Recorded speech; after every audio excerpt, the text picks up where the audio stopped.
Derbyshire's lower order dug in and then dug in some more as their side batted throughout the final day of their LV County Championship match at Leicester to deny their hosts what for long periods looked like a certain victory. Derbyshire knew that in order to save this match they would have to bat for the majority of the day after they began it on 17 without loss in their second innings, trailing by 185.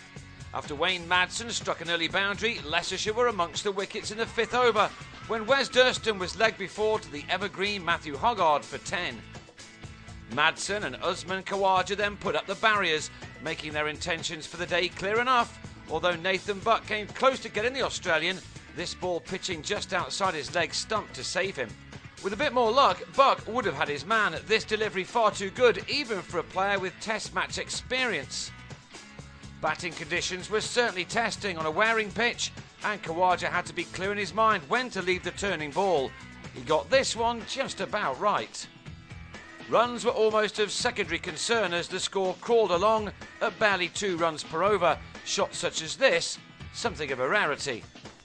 Madsen and Khawaja had taken the score to 64 when, to the final ball of the 31st over, the 23rd of the day, Claude Henderson produced a perfect delivery to catch the edge of Madsen's bat. Will Jefferson held on at slip.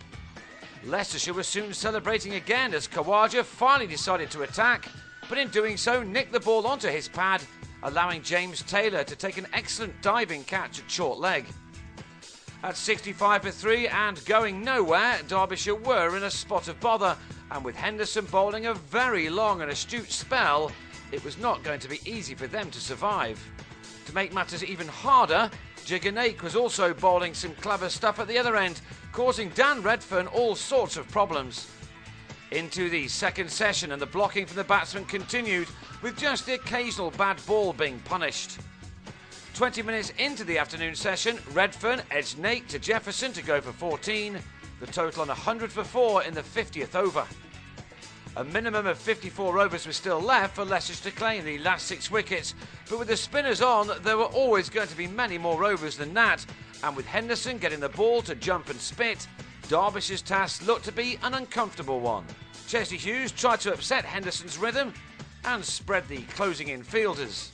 He may have been better employing that tactic a little bit more, because when he padded up to Nate's arm ball, he was plumb in front for 32 at 117 for 5. As the spinners toiled on and on, the only batsman to play them with no real fear was Greg Smith. Donning a cap, he played normal shots and succeeded where others had failed. To add to Derbyshire's difficulties, the pitch offered plenty of help to those spinners. This ball from Nake almost rolling along the ground and missing Luke Sutton's off stump by a fraction. Leicestershire knew that if they just kept plugging away, things would literally turn in their favour, and they did before tea as Sutton edged Henderson to gully. Then Jonathan Clare was well caught by substitute wicketkeeper Paul Dixie, who was deputising for Tom New, who broke a toe before the penultimate day's play. Derbyshire was 7 down with half an hour still to go before tea. Tea arrived with them on 185 for 7. They were still 17 runs behind with one final session to go. Smith was outstanding, reaching a 50 off only 88 balls. His runs were very important in the context of the game.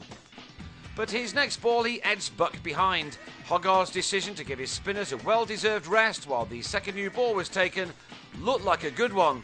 Henderson had bowled a 50-over spell from the Bennett end. At 194 for 8, Derbyshire still trailed by 8, and there was still plenty of time left for Leicestershire to claim their win, which now looked odds-on.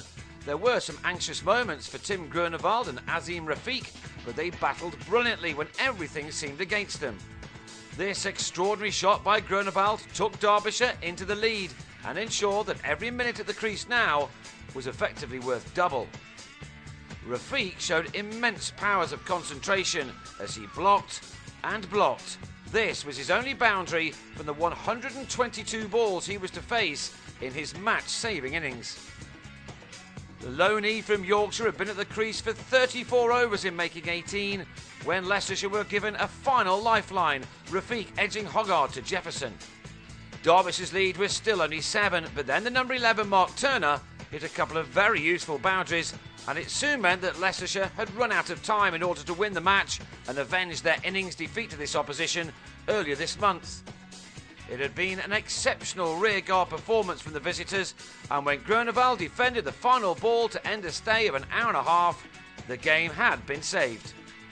It showed the kind of dogged determination required in an innings where Henderson bowled 51 overs for a total of 96 in the match. Derbyshire ended on 236 for 9 from 116 overs after facing 108 in the day. They picked up 6 points to Leicestershire's 8, and they will wonder how they didn't win.